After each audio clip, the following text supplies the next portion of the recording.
New players tend to be short on these. 3 weapon slots. 3 weapon slots. Thank you. I have no idea what this is. Don't have to sell. Wait, you have to sell old weapons?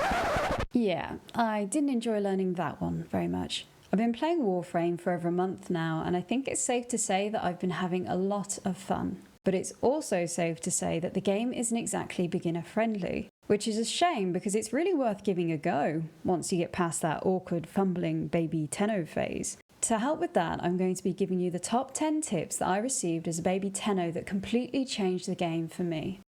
Tip number 1, starting plat. You'll notice when you load into the game for the first time that you have 50 platinum. For a Baby Tenno, plat is an extremely valuable resource. You probably see that plat and want to go straight to the cosmetics shop, but stop right there. The wisest thing for most Baby Tenno here is to save that plat for either weapon or Warframe slots, because without a doubt you'll be needing them very soon. Unlike in most games that have storage of some kind, in Warframe you start with only a limited number of Warframe and weapon slots in your inventory. You could sell things to free up these slots once your equipment is at max level, but it's not recommended to do this because weapons and frames often have other uses later on in the game. If this tip is already too late, and only now are you realizing your mistake, then don't panic. There's a couple of other things you can do to get slots for free. That brings us to tip number 2, free drops. In Warframe, there's an entirely free battle pass available each season. You can go to your orbiter and check out the level rewards on this and see if you can gain more slots there. Some challenges will be locked behind story missions, but don't worry, there's usually enough rotating challenges to give you some decent progress each week. The official Warframe channel also has free Twitch drops, though mostly it's for less valuable things like Forma. During the 2024 TennoCon, however, they gave away Sarin Prime for free, which came with a Warframe slot automatically. Make sure, if you're a Baby Tenno, to lurk only on these Twitch channels though, to avoid getting spoiled. You also need to make sure you link your Twitch and Warframe accounts. Tip number 3, use the Codex.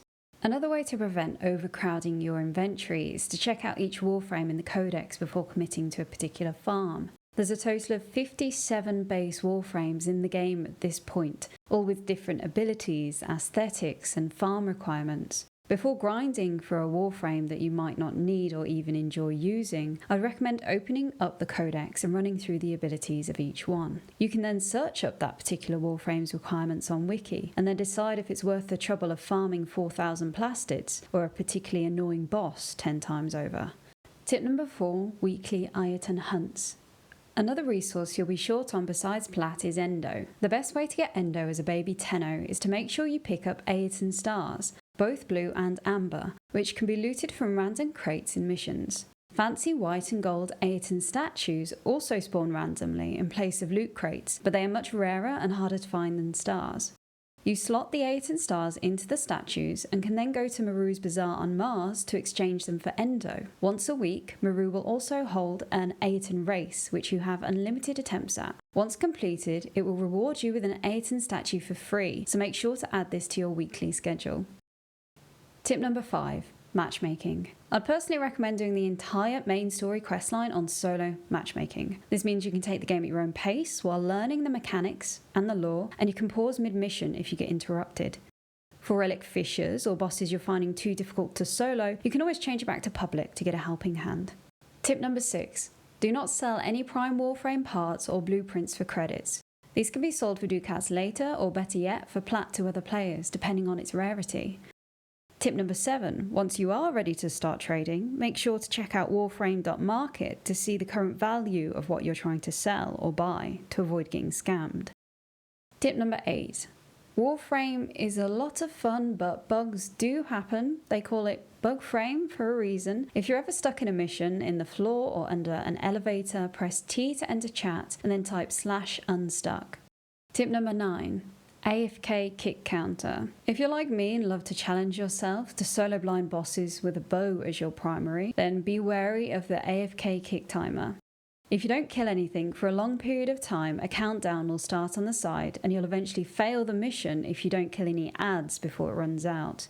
This isn't usually a problem from what I can tell, but it happening to me once was more than enough, being honest. Number 10. Final tip is to just have fun. This might sound a bit cheesy, but Warframe is a marathon, not a sprint, so take your time and play the game your own way and at your own pace. Everyone has their own way of enjoying the grind, so don't let other people's opinions drown out your own. If your sole purpose in life is to be a loot goblin, then heck, just keep looting. And that is it for this video. For all the veterans that might be watching, feel free to leave any more basic suggestions below, but do remember this video is for beginners, so no spoilers, please. Thank you. I'll see you next time. So 20 for a Warframe slot. Okay, we're gonna guard the little platinum that I have preciously.